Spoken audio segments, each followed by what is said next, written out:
We spent $697 million of the taxpayers' dollars in Afghanistan, including $534,719,000 in change from USAID in Afghanistan.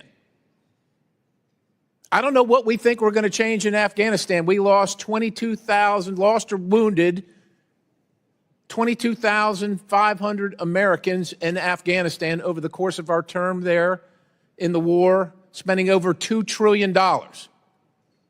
We're just going to keep on spending because somehow we think it's going to get better. And if you're wondering who's in charge of Afghanistan getting the money, and that money I just mentioned, the $697 million is on top of, and is in addition to the weekly to every 10-day shipments in cash of $40 to $80 million. Afghanistan is ruled by folks named Sarajuddin Haqqani. The Haqqani network mean anything to anybody in the room? How about Abdullah bin Laden, who gets some of that money? Does that name ring a bell to anybody in the room? Because your money, $697 million annually, plus the shipments of cash funds madrasas, ISIS, Al-Qaeda, Boko Haram, ISIS-Khorasan, terrorist training camps. That's what it's funding.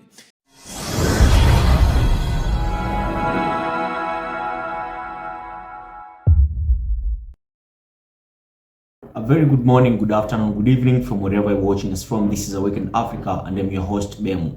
On our today's video, I'd like us to discuss about Scott Perry's remarks on USAID funding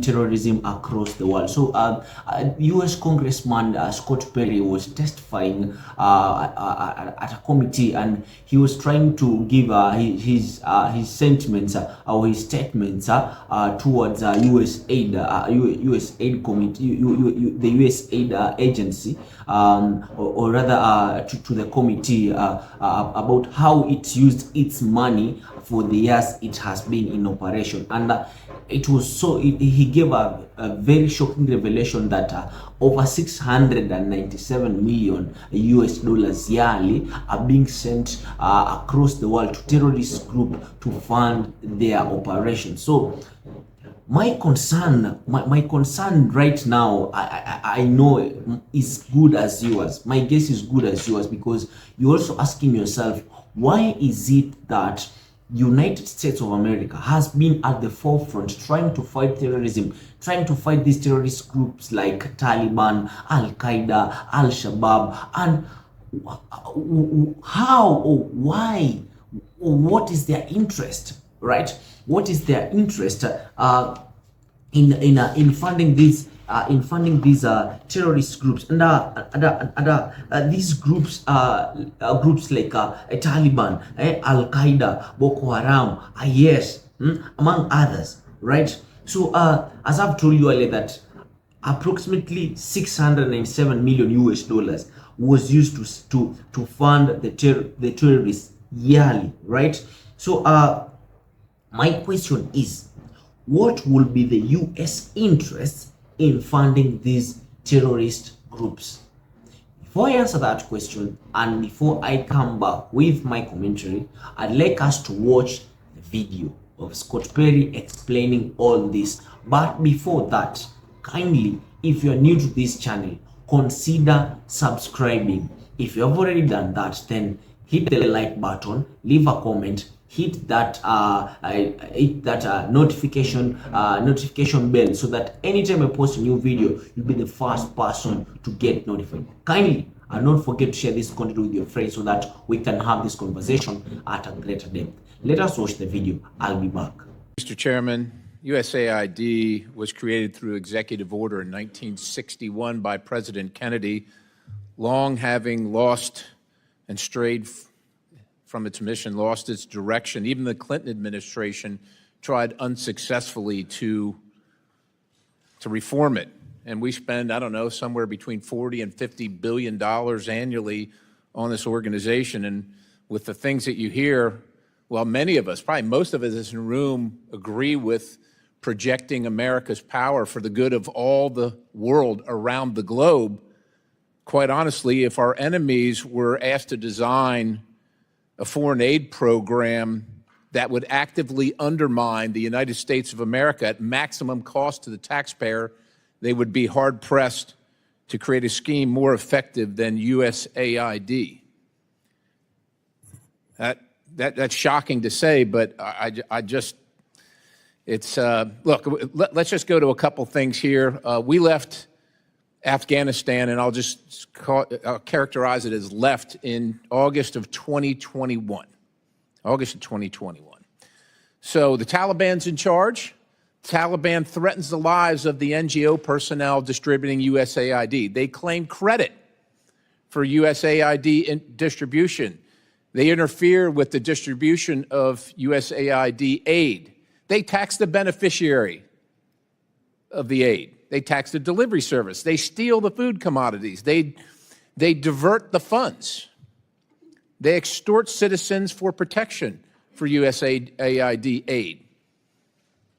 They create sham procurement schemes, and they threaten the lives of those who oppose those schemes. Now, that all occurred before August of 2021, when we were there. When we were there.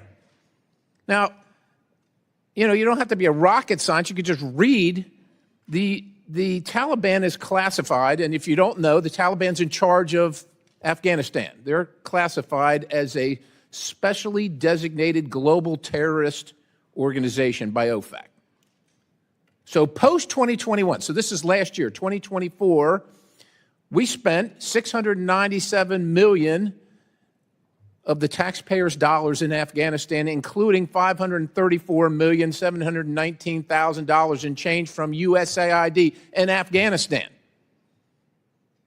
I don't know what we think we're going to change in Afghanistan. We lost 22,000, lost or wounded 22,500 Americans in Afghanistan over the course of our term there in the war, spending over $2 trillion. We're just going to keep on spending because somehow we think it's going to get better. And if you're wondering who's in charge of Afghanistan getting the money, and that money I just mentioned, the $697 million is on top of, and is in addition to the weekly to every 10-day shipments in cash of $40 to $80 million. Afghanistan is ruled by folks named Sarajuddin Haqqani. The Haqqani network mean anything to anybody in the room? How about Abdullah bin Laden? Who gets some of that money? Does that name ring a bell to anybody in the room? Because your money, $697 million annually, plus the shipments of cash funds madrasas, ISIS, Al-Qaeda, Boko Haram, ISIS Khorasan, terrorist training camps. That's what it's funding. If you think that the program under Operation Enduring Sentinel entitled Women's Scholarship Endowment, which receives $60 million annually, or the Young Women Lead, which gets about $5 million annually, is going to women who, by the way, if you read the Inspector General's report, is telling you that the Taliban does not allow women to speak in public. Yet somehow you're believing, and American people are supposed to believe, that this money is going for the betterment of the women in Afghanistan. It is not. You are funding terrorism, and it's coming through USAID. And it's not just Afghanistan, because Pakistan's right next door. USAID spent $840 million in the last 20 years on Pakistan's education-related program. It includes $136 million to build 120 schools, of which there is zero evidence that any of them were built. Why would there be any evidence? The Inspector General can't get in to see them. But you know what? We doubled down and spent $20 million from USAID to create educational television programs for children unable to attend the physical school. Yeah, they can't attend it because it doesn't exist. You paid for it. Somebody else got the money. You are paying for terrorism. This has got to end. I yield, Mr. Chairman. Hello folks, welcome back to the video. So me hearing that US funded Boko Haram is sad news. And why will US fund a terrorist group that was involved in raping women, killing women and children, abducting people? as well as seeing Nigeria's economy crumbling. the United States of America, why would you find terrorist groups in Africa, in the Arabian countries, while seeing the economies are crumbling down, right? And for instance, in Nigeria, it happened that the former president of Nigeria, Mr. Goodluck Jonathan, had given a prior warning that some external Western forces or powers were funding terrorism in his country to sabotage his government. But Nigerians were like, you know what? This is not, you are so weak, you can't fight this terrorist. We want Buhari because Buhari was a military general. So like, he's the one fit for the presidency. All right. So in Nigeria, Boko Haram killed tens of thousands of people, killing 300,000 children and leaving 2.3 million people in Nigeria homeless. USAID that has been lying all along that it disburses money to different countries to fund humanitarian activities such as food, health, education, and all this money was going to terrorism. Then, right now that this revelation has been made, and we know that USAID or the US government has been funding, of course, because USAID is a US agency that was formed by the US government. So we can categorically say that US government has been funding terrorism across the world. US government is responsible for political instability in Africa, in countries like Nigeria, Congo, Somalia, Kenya, Sudan. Yeah, because there are so many terrorist groups in these countries. And I was asking myself, where will this terrorist group get their ammunition from? Now we've seen Scott Perry has made a revelation that these people have been funding them. They have been given them ammunition. Then what is US political interest in causing political instability in third world countries that they call poor, countries like Nigeria, countries like Sudan, countries like Somalia? The fights have even been coming into Kenya. All right, countries like Congo, these countries have been having a lot of political unrest, and I did a video about the reason as to why there is a lot of unrest in Congo. Is the US government interested in minerals in Africa? Do they want oil from Nigeria? That's why they funded Boko Haram, to destabilize the government so that they can come in and take oil freely. Is it true to say that they took down Muammar Gaddafi of Libya because he had refused to become a US puppet, so that they can steal oil from Libya, so that they can get oil, gold from Libya? Is it true that US government is funding M23 rebels? Is it true to say that they are doing this to cause political instability in Africa so that they can steal minerals? And now that Donald Trump and his counterpart, J.D. Vance, and their billionaire friend Elon Musk, you own a whole company, Tesla, that makes electric vehicles, and you cannot make those electric vehicles. You cannot use your high-end phone. Right now, I'm recording my video using a phone. My laptop is using materials, right, from Congo. Kids were killed. Men were maimed. Women raped for years and years and years. People have been losing their lives in these third world countries. But US government has been responsible funding the same terrorists. Now that Mr. Donald Trump, you're the president of the United States of America. Now that J.D. Vance, you're there. The billionaire friend, Elon Musk, who has a company, is there. Are you going to stop this funding? Are you ready to pay for those minerals so that you can run your economy, so that you can run your industries back in America? Are you ready to do that?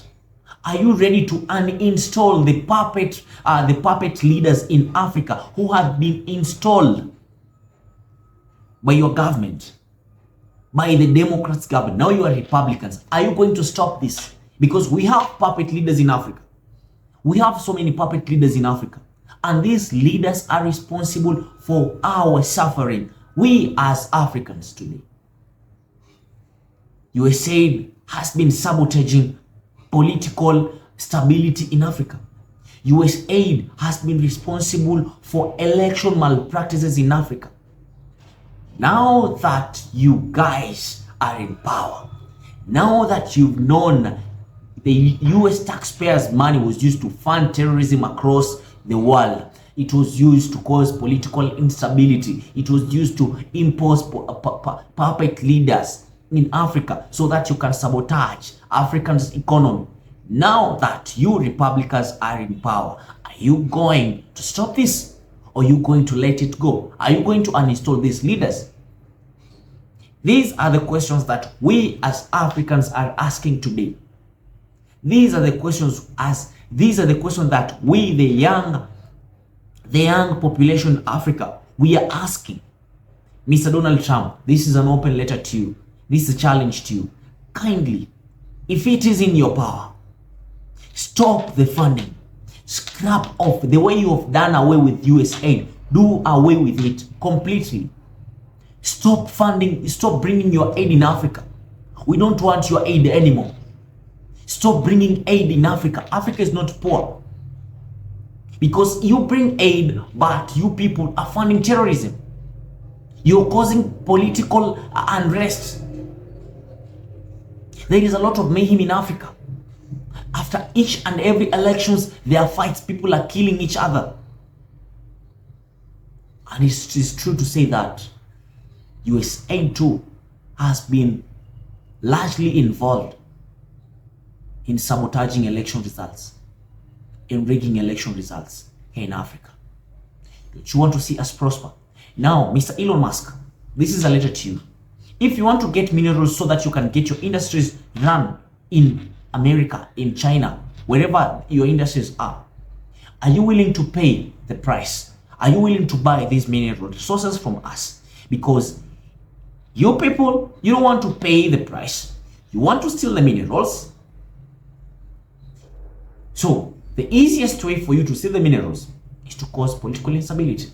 Thank you for coming up with the Department of Government Efficiency, DOGE, so that you stop this crap, so that you stop this BS. Is it true to say that you Americans have been effing us up? I don't know what's your take on this.